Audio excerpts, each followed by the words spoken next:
Hello my fellow game melters, what's going on? If you have been asking yourself, which I am sure you have, where have I been the last 2 weeks and why new videos are not coming out as much, the answer is I have been changing jobs. Creating the new schedule and adapting to it has been quite hard, but hopefully in the next week or so things on the channel will start running as smoothly as before. Now, after everything is cleared out, we can move on to the game we have today. I have spent the last 2 days just flying around in a super monkey suit and popping balloons. As you have probably guessed from the big title in the middle of your screen, I have been playing Bloons Super Monkey number 2. The first game of that series was only available as a flash game, I believe, but luckily for all the fans like me, this sequel is on Android. Unluckily, it is a paid game with in-app purchases. Terrible, I know. I am just as heartbroken as you are, believe me. Not that it's a bad game per se, but just adding in-app purchases, advertisements and wait timers in a paid game is a horrible thing to do. There's a special place in hell for people who do that, and I just hope they have internet connection down there so we can play more of their games and whine about it. On the bright side, this game is fully playable without paying a penny, it just takes more time to finish. You will need to go back and replay certain levels as a number of gold medals is required to unlock some of the later ones. However, I just defeated the final boss without spending anything, which is quite nice. Now let's stop the in-app purchase rant for a minute and have a chat about gameplay before getting back to why I don't want to buy extra bloops, goddammit. As the title suggests, you take control of Super Monkey, a superhero dedicated to popping all the evil balloons on his way to glory and eternal life in a banana farm somewhere. The goal in each level is obviously to pop as much balloons as possible. You don't take any damage and there is no way to die. Your only measure of success is the percentage of enemies destroyed, which results in you receiving one of 4 medals: bronze, silver, gold or diamond if you somehow manage to pop every single one of them. While going for gold only requires that you make enough upgrades, if you really want those diamonds you will have to carefully pick your weapons and power-ups depending on the level. Your monkey carries a total of 3 weapons, 1 for each hand and a core one. There are 5 types of weapons: darts, bombs, energy, ranks and magic.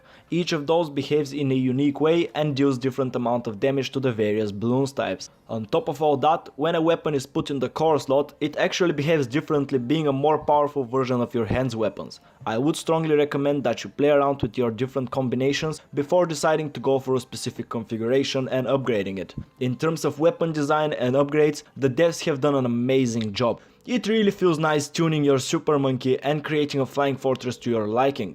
I was personally struggling to beat some levels while using bombs until I discovered the explosive beauty of the energy whip, which just seems to evaporate anything it touches. Its downfall? Short range, making it useless against some of the formations. Now, since Super Monkey is a shoot 'em up, enemy formations can make or break it. In this case, Ninja Kiwi have done an astounding job. Balloons come in all sorts of shapes and forms. You will encounter pretty much everything from simply spiraling balloons to actual bloody orcas, bees, jellyfish and planes formed by the little poppable bastards. On top of that, most levels are thematic. You know, the one with a name about weather? Well, it's full of raindrops and storm clouds formed by, you guessed it, balloons. If nothing else, at least that gives you an easy way to remember what kind of enemies you're up against and choose your weapons and power-ups carefully. While your weapons are what determines your overall playstyle, it is your power-ups that make every run unique. They come in 2 forms, passive and active, and 3 levels of rarity depending on how powerful they are. Power-ups have tons of different effects, from ones that make your shots bouncy or explosive to that one which actually summons your clone from a parallel dimension to fight by your side, effectively doubling your firepower. You can bring 2 power-ups into each level, which makes the choice somewhat easier. The way you get those is by collecting metal crates dropped from enemies, which at the end of the level give you a random one for your collection. Obviously power-ups are consumable, but you can earn up to 3 per level while being able to only use 2, so you shouldn't worry too much about that. What you should worry about is why the hell this boss is not going down.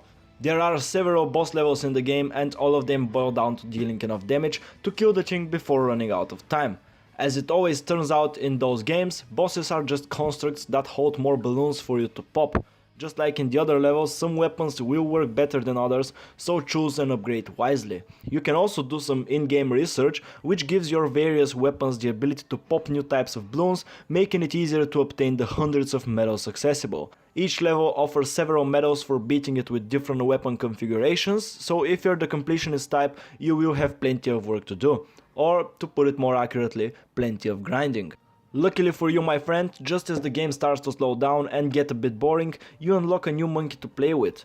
The first one you get is Ice Monkey, and he has some neat mechanics around freezing balloons in their tracks and dealing extra damage while they're frozen. 25 levels later you will get Storm Monkey, or whatever his name is, who has the power of chain lightning and tornadoes. Unfortunately, if you want to be effective with those, you still need to spend some money on upgrading them, which means more grinding. While I don't mind doing a little bit of grinding myself, it really grinds my gears when I see the offer of buying more in-game currency or watching an advertisement to get it quicker. After all, this is a paid game, and the addition of such bullshit makes me wonder if the developers didn't actually make it harder just to get us to spend some extra cash. If you're going to make a game premium, the only reasonable thing you can ask people to pay for is extra content, not in-game bonuses or acceleration of progress. As much as I like this game, I can't turn a blind eye on this fact, and I have to call the developers for what they are. In this case, the word is greedy. The game is great, weapon variety is splendid, there is quite a lot of content, and I am very sad to see one of my favorite developers turn to the dark side like that. I would still buy the game if I were you because of its quality, but I would also go ahead and write a review on the Play Store with the amount of stars reflecting how you feel about such practices. I do hope that Ninja Kiwi will turn away from this practice in the future and either go for a fully freemium model or a fully premium one, just not this paid with in-app purchase abomination. Anyway, I hope it's clear by now. Bloons Super Monkey 2 is a good game and it is worth the money, just don't be surprised when you're asked to buy some in-game currency. It is still beatable and not as grindy as Skyforce Reloaded, so I think you should go ahead and check it out. That was all I had to say today. I will now go ahead and kill some jelly bears in Burrito Bison, which is the next game coming.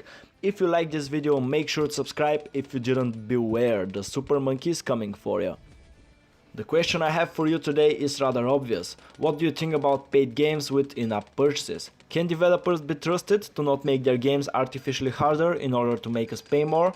Can we see those in-app purchases just as paid cheat codes, not necessary to enjoy the game but rather a choice the player can make? Or are they what they appear to be, a blatant attempt to suck out some more cash from your own fans? Leave your answers below, I would love to hear what you have to say. Make sure to follow GameMelter on Instagram because I want more followers on Instagram. Thank you very much for watching, and I'll see you next time.